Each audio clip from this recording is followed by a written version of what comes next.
Eh bien bonsoir, ravie de vous retrouver pour ce petit moment d'écho. Alors, eh oui, il fait encore nuit, j'espère que ça va être assez lumineux pour vous. On est au tuto numéro 2, on repart sur ce petit guéridon et puis j'aimerais justement vous montrer plusieurs types de bois. C'est ce que je dois faire cette semaine en chantier. Alors, j'avais ce guéridon qui était quand même très ciré, hein. Vous avez vu le premier tuto, on avait de la pâte de cire. Donc qu'est-ce que j'ai fait? J'ai mis de l'éléocline, des crasseurs, des cireurs, notamment là pour le coup des cireurs, voilà, et avec la brosse bronze. Donc je suis allée, et puis le tampon pro également, je suis allée tout nettoyer. J'ai normalement enlevé tous les résidus.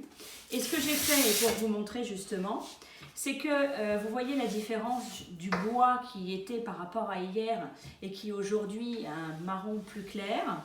Et puis, quand je vous dis, si vous avez des doutes, vous faites vos griffes de chat. Qu'est-ce que c'est que les griffes de chat? Ben voilà, c'est ni plus ni moins que vous prenez vos ongles et vous griffez comme ceci. Voilà. Et si vous griffez et que ça reste, c'est que c'est ok, c'est bon, vous avez bien travaillé, vous avez bien nettoyé. Voilà. Donc ça, c'est pour le premier support en bois. J'avais, et je vous l'ai mis en photo, ce guéridon qui est dans un autre style, qui est aussi très sympa. Et celui-ci, par contre, c'est un plaquage. Donc, dans les plaquages, ce qu'il faut, c'est de ne pas les nettoyer trop à grande eau, on est bien d'accord, puisque ça peut se soulever, et puis du coup, vous avez des fendilles. Donc ça, on essaie de ne pas les laver à grande eau. Qu'est-ce que j'ai fait? J'ai pas pris l'éléocline pure, parce que là, on n'est pas dans de la cire. Alors, ça a été peut-être, je pense... Alors, vous voyez, là, je vous ai gardé les deux chiffons. On va dire que là-dessus, il n'y a pas grand-chose. Et que celui-ci, c'est celui qui est sec d'hier. Donc, voilà un petit peu la différence entre les deux. Et donc, celui-ci, il y avait de la cire. Là, peut-être que ça a été encaustiqué à la lingette. Vous savez, il y a des lingettes pour nettoyer et faire briller le bois et la poussière, et pour enlever la poussière. Et du coup, là, on a quoi? Certainement des petites cochonneries qui s'étaient un petit peu déposées.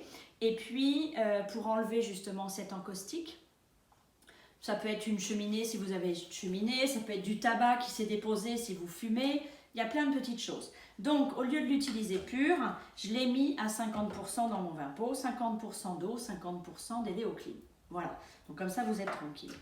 Et puis, donc c'est pour vous montrer la différence. Donc là, pas de brosse bronze, juste le tampon pro, ça va suffire. J'ai pas besoin d'aller dans le veinage, enlever justement toute cette cire ou toute cette crasse, puisque là on est vraiment, le plaquage, il était bien verni, et voilà, il fallait juste un petit peu nettoyer.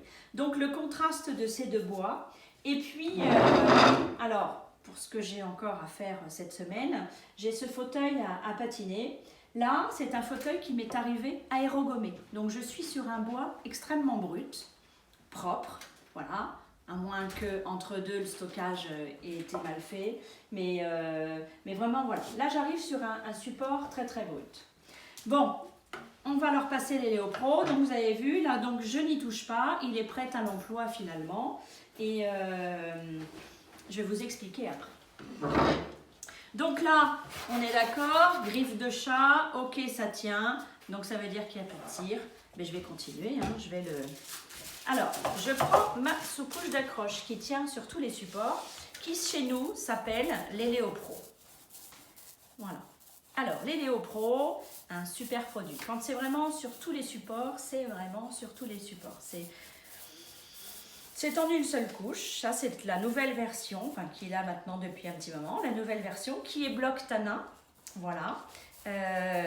Et puis quand vous avez vraiment des chantiers avec, vous voulez un plateau brut, eh bien écoutez, je vous conseille quand même le fond dur qui va durcir et anoblir le bois, qui va le rendre vraiment très imperméable et qui en plus, qui est en anti-remontée de tanin pourra vraiment avoir un plateau brut. Donc voilà, allez, hop. C'est tout simple, vous avez vu, je n'ai même pas besoin de pinceau. Les petits rouleaux font notre affaire. Voilà, donc ça on va la laisser sécher et puis je vais pouvoir la recouvrir demain. On passe là-dessus, donc pareil, j'ai bien nettoyé, griffe de chat, tout pareil, Ok, c'est bon, je continue. C'était juste pour vous montrer le contraste entre les deux et comment il fallait le nettoyer et ce que ça donnait. Donc pareil. Alors, ce qu'il faut, c'est que j'écrase bien, comme je me suis arrêtée au milieu, chose que normalement on ne fait pas, bien évidemment, mais c'était juste pour vous montrer la différence. Hop. Donc pas de surplus, hein, ça ne sert vraiment à rien. Je ne mets pas des coups de rouleau dans tous les sens. Oui, je n'utilise pas le pinceau. Pourquoi? Ça m'évite en fait d'avoir des coups de pinceau un peu dans tous les sens.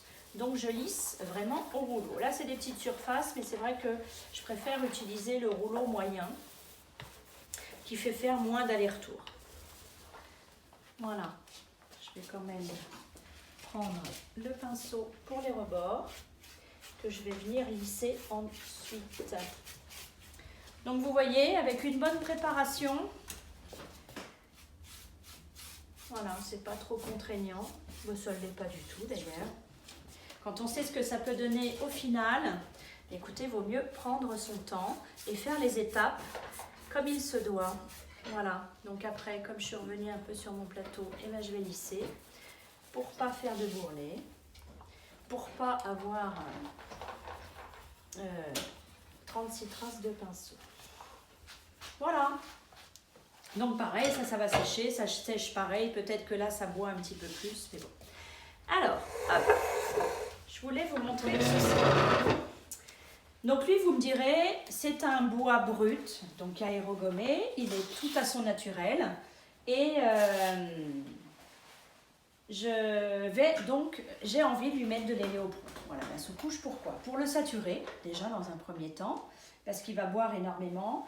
Et puis, pour éviter, comme on l'a mis brut, les remontées de tanin en fait. Voilà. Donc, allez, on le sature, on bouge tous les pores. Et pour lui éviter une remontée de tanin, bien écoutez, vaut mieux que je mette cette protection. Voilà, comme ça. Alors, si vous avez des bois, quand vous êtes sur un loisir créatif ou des petites choses comme ça, des petites boîtes, et que vous avez acheté par exemple dans un loisir créatif, il y a toujours malgré tout une couche de protection qui est mise. Voilà, donc là vous pouvez aller directement sur les petites boîtes. Vous pouvez directement y aller sans les Léopro. Voilà, donc là je vais faire attention, il faut que je rentre dans toutes mes petites sculptures de bois. Parce qu'il est vraiment magnifique. Je vais aller partout puisque le tissu viendra recouvrir au ras.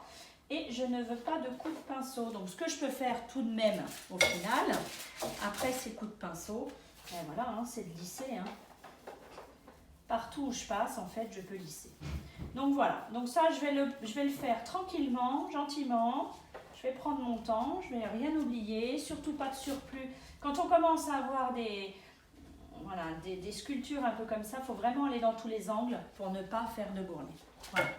Bon, on se retrouve au tuto numéro 3 où là demain on mettra la couleur.